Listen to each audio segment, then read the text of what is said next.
Notes on the breeze, a beverage in the glass, a ditty on the brain, a conversation to be had at CTP with Devin, and I'm Tim, and our special guest today.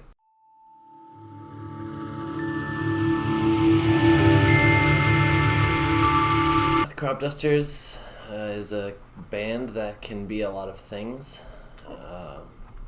I think we're probably most known for being a duo, kind of in like a bluegrass style as you've seen before. But we rotate the guitar player, and so I just know so many singer-songwriters that you can't just pick one and be in a band with them. Okay, so you have multiple players. Yeah, there's just too many awesome people doing too many awesome things. And so I kind of created this thing where I'm able to just rotate through a whole lineup of people, and then sometimes we'll add a third person for the day or a fourth person. And then last weekend we were actually a 6-piece band. Oh, nice! Very cool. 4 different Cropdusters were in the same band, and we just had a drummer join us. So it was pretty wild. Nice. We can be whatever you want us to be. How did your band? What was the birth date of, I guess, the Cropdusters, or who initiated? After music school, studying bass performance in college, I joined this band, Inside Out Strings, and then it ran its course when the drummer moved to Mexico City and our mandolinist moved to Colorado. So then Nate and I were left here, without our band mates, and Nate got offered a gig by himself and didn't want to do it. So he asked me if I would join him, and we would just be a duo for the night. I'd never even considered that as a thing, just I had to be in a band. Yeah. Full band. And so we went and did this one show, and it was so much fun that we immediately went and bought a PA together, and I started calling every place within 90 miles of here and asking if they would have a duo. And that was going really great. And then Nate took a job teaching at Elevate Rock School. And then all of a sudden I didn't have a bandmate in the middle of the week.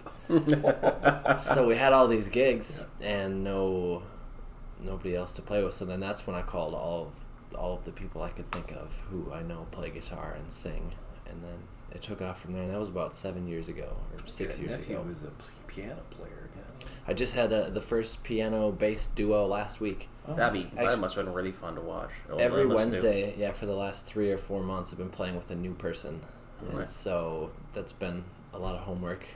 Nice. But it's been fun to reach out. And then this last week was the first pianist. So how do you I'll leave you some business cards for your nephew. Please do. And, That'd be see if we can link up. Yeah. So how do you choose a new bandmate, or is it kind of like people reach out to you, or just kind of what do you think what the show? So far, I've just been reaching out to people. I hosted an open mic at Front Street Tap Room for quite a while and got to meet a lot of local musicians that I wouldn't have met otherwise. And then now there's another open mic at DrumCon Wrath, and I met some people through that. And then I just keep reaching out. Facebook's a resource of things like that. You see other people's feeds and what's going on. Nice. So do you host the open mic thing at DrumCon Wrath as well? Or? Nope, my friend Travis does that right now. And he actually took over for me at Front Street Tap Room. So we've got Travis out there open micing as hard as you can. Nice. In town. Yeah. Nope. But every Wednesday, as I say, we do play at DrumCon Wrath as the Cropdusters. And then that open mic is on Thursdays. Oh, nice. That's a good excuse for me to get out there. It is. So what are the challenges? I think you've already mentioned some of them, which is getting people lined up and situations where band members kind of drop out. Can you illustrate more, what challenges and what you've kind of taken away from that? I think you've already kind of hinted on that. Right when we got started and I didn't have Nate anymore in the middle of the week. Yeah. Another thing I came to realize was that owning the PA with Nate, but then I'm out using it with somebody else, and Nate had paid in on it, that's not as cool for Nate to know that his new gear is out being used by somebody else. So then eventually I just bought that out from him, and I just realized over time that I just have to own all this stuff. I had to get not as cool of a car. I had to get more of a utility vehicle and just have everything that But put you're on a show. technically an entrepreneur. You know? I don't know if musicians get to be entrepreneurs or not, but yeah, that's a good word. Yeah, I want to be an entrepreneur, so Yeah. Nice. Yeah. So, what kind of influences do you think has like most impacted like your art, like your music and everything? Like who's like in the past?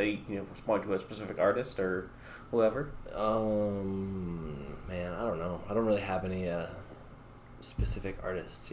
Yeah. Some people listen to the same band for 10 or 20 years or something. Yeah. They're still listening to the same thing that they did in high school. Yeah. I don't know. For me, it just changes like every day, whatever's on YouTube. Mm-hmm. So I'm just maybe inspired by seeing so much new stuff on the internet all the time that maybe I'm trying to have that much new stuff in my own life. Yeah. Like, I don't know why I always use the Eagles as my example, but I feel bad for them because they only had so many albums, and then they toured the world together for 40 years, and every night they had to do the same thing, and everyone probably wants the same guitar solo for Hotel California, and like I don't want that at all. Oh yeah, I want like tomorrow to be different than today was, and next week should be totally reminds different. me kind of more like David Bowie, constantly kind of pushing the. I would rather be like a David Bowie than an Eagles. Yeah. Oh yeah, because I was seeing where we can go. I was heard a story about how Nirvana. I think they just completely stopped. Well, they just completely stopped playing "Smells Like Teen Spirit" just because everybody kept asking them to play. They're like, "Nope, we're going to do new Radiohead stuff." stopped playing "Creep" because they didn't. Yeah, it's like that guys, song after all. we're a different band now. We want to play new stuff. Get more music, Yes, and I would just rather you don't know what we're gonna do, but you could trust that it's probably gonna be okay. Yeah. So you own your equipment, and you've got this. You're developing a catalog of musical talent in the area. Where do you want to go with it? I mean, that's actually information is really powerful stuff. The only thing I want to do for my life is just go see stuff. Oh, okay. And then if we can get paid while we're doing that, then check. That's the whole game. That's what I'm trying to travel. Yeah. So even though I know, 30 different musical partners now, they all have their lives that they're here and a part of. Versus like I want to just live in my car and go see stuff and meet people and collect pay and do it again the next day. So I still haven't found someone who wants to live in a car with me and go see stuff. But they'll do it for a weekend, but not for months.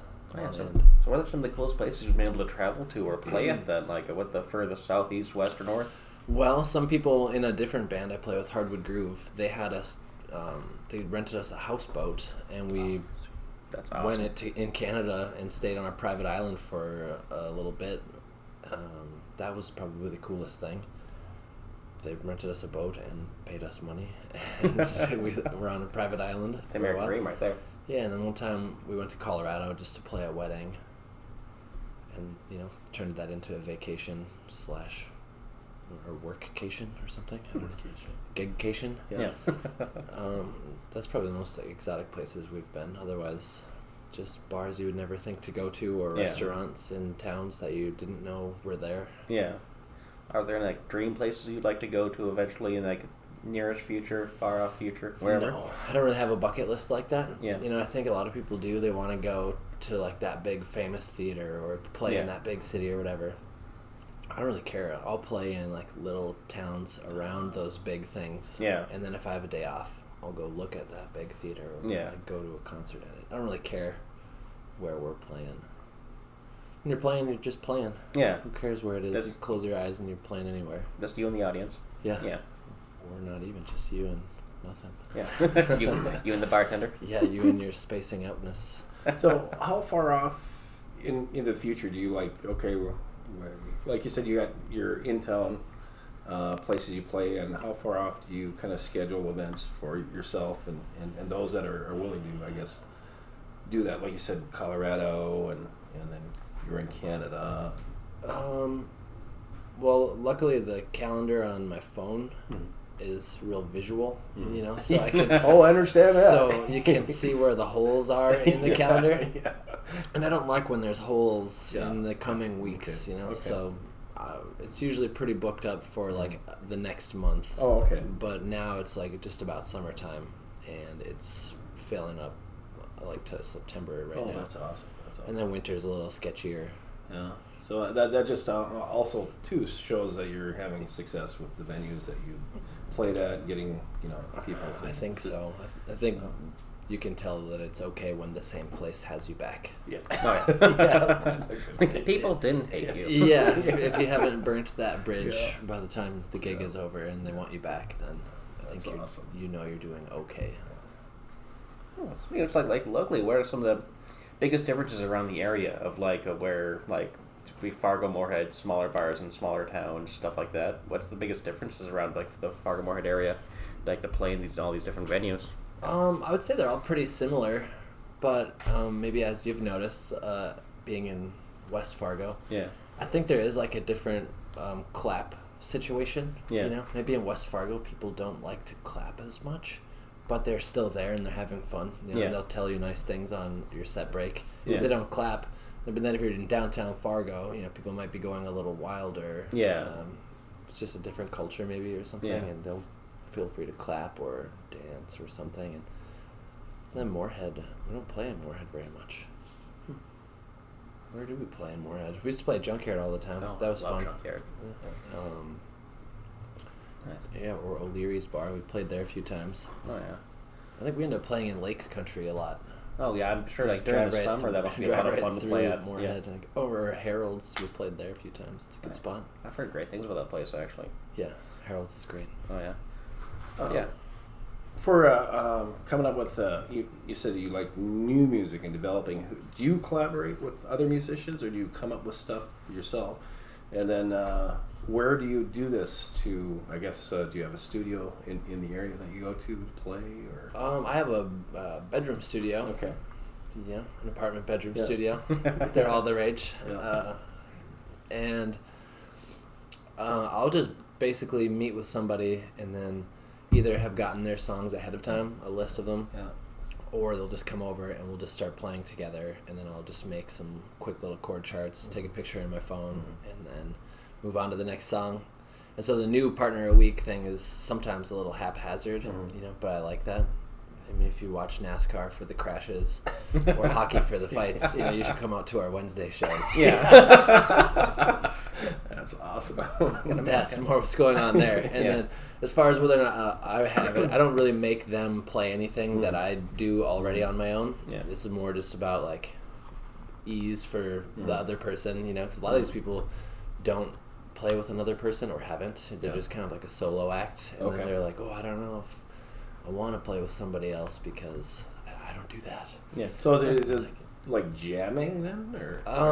I like it when it's jamming. When there is jamming, when there is a structure, and then there's jamming. But then some people just aren't comfortable jamming. Yeah. They like that form. They like the structure. to know Yeah. that it's not going to go off the rails or that it's going to land safely. So you're actually can kind of do both, do the form as well as kind of like the open kind of jazz kind of free Yeah, form. or just jamming or soloing, improv. Yeah. That's what I look for the most. Yeah. Obviously, you want a chord structure to Yeah. improvise over Yeah. instead of just going totally wild. Yeah. But yeah, and as far as me writing songs on my own, I spend all of my money on synthesizers and drum machines and just whatever quirky new invention came out today or whatever, my poor credit card. And that's where I make my music mostly, I don't really, I wouldn't say I'm a songwriter where I sit down and write about love or anything like that. Is your stuff on like SoundCloud or Bandcamp or Spotify or any of those, or? I don't really have a lot. I do have a SoundCloud page, which has just kind of been a catch-all for a group, the Carltim Crumpleby Orchestra, that I used to play with. There was a gypsy jazz band. Okay. So there's some Christmas album that we did on there, Gypsy Jazz Christmas, and some random electronic stuff and a couple of random Cropduster things on there. So I wouldn't say that that's an important thing to go check out. It isn't. No, yeah. It's not current. You have to see the Correct, Yeah. And we're actually working, and because the Cropdusters is so scattered across people, it's been a hard thing to get an album together. Yeah. So, and especially because if 4 people are on one album, I didn't think of this ahead of time, but it was brought to my attention that if we're out and we're playing, 2 dudes are playing, and we sell some CDs that night, then the other guy is mad that he didn't get the money from that night. Yeah. And, then, Yeah, we see. and I was like, well, it's just a thing to have for the one night. But so now we have to do separate EPs for the core Cropdusters. Okay. And so that's going to be A little more complexity. A little more to deal with. Nice. So yeah, with all this chaos, all these different bandmates, all this different jamming sessions, stuff like that, what are some of the more memorable performances you guys have had in the past? Like either good or bad or what have you? You know, I think we've been really lucky, and I don't remember anything being bad. That's awesome. Pretty lucky in that regard. I mean, it is what you make it. Yeah. You know, sometimes you play to the staff. There's like a bartender and a server, and that's your crowd. I've always enjoyed you guys. Too. So where's your regular, normal scheduling? Where are you going to be next? Well, every Wednesday we're at Drumconrath Brewing, and then the rest is very scattered. So if you check us out on Facebook, You got a Facebook page?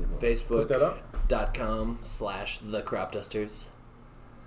Oh, is that appearing right here? It's going to be up here somewhere. I see the letters, boys. I see the letters. Magic! There's gas leaking here? That's what that smells like. Oh, yeah. Oh, man, we appreciate you coming here. And I've never been on a podcast before. Pick your head. That's good. Thank you. That's good. And, We're kind of the okayest. So, The okayest? Well, we have to be humble. I like it. Yes, we're pretty much the best at being humble. Over So here. if you're on anywhere that podcasts are, oh, they say on NPR, you can find this wherever you get your I've got podcasts. a fan base in Mongolia. Really? No, Let's go. Yeah, let's go meet the people. I'll bring your Cropduster. Travel with the nomads. Yeah, send me off. Let's go. Okay. Yeah, we're on SoundCloud. We're on YouTube, stuff like that. Like we're trying to get on other platforms here pretty soon too. That's cool. Yeah. And we started out as Carltim Pal-lisades, and now we're CTP. And we try to drop one every Wednesday, and then a couple here and there. And so far, so good. Yeah. And The neighbors don't complain that you guys are in here yeah, Not too much. running a multimedia studio. it's Carlos, Yeah, he's the one who gets kicked out, not director, us. producer. Yeah. Oh, nice. Yeah, always do it at the other guy's house. That's probably why we have band practice at my house. I see what's going on here. They've been playing you for years. Right. I think we're coming up against the time here. Thank you for tuning in. We've enjoyed this, and hopefully you as well. And thank you, Dustin. Yeah, thanks, guys. Thank you. Awesome. Cheers. Listen to their stuff. All over the earth, share the songs that make me whole. When I'm free, I wait to gather my pieces till I'm free. And I hope that I'll discover the real me. Yes, I hope that I'll discover the real me. Hope that I'll discover that when I'm free, I'll wait to gather my pieces till I'm free and I'm at peace. And then maybe I'll discover